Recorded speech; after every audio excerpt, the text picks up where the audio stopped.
Quick guide, replacing the MacBook Pro 17-inch Unibody logic board. Prepare tools: Phillips, Torx, Spudger, ESD wrist strap and mat. Confirm the issue, attempt to power on and note boot failure. Power down, unplug, remove the battery, then open the bottom case.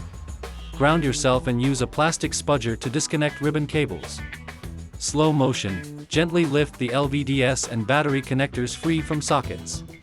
Unscrew logic board fasteners and lift the board out by its edges. Place the replacement board, align ports, and seat it flat. Slow motion, reconnect display, power, and SATA connectors with even pressure. Reinstall logic board screws, reattach standoffs, then reconnect the battery. Power on for the boot test. Note the difference from the initial failure.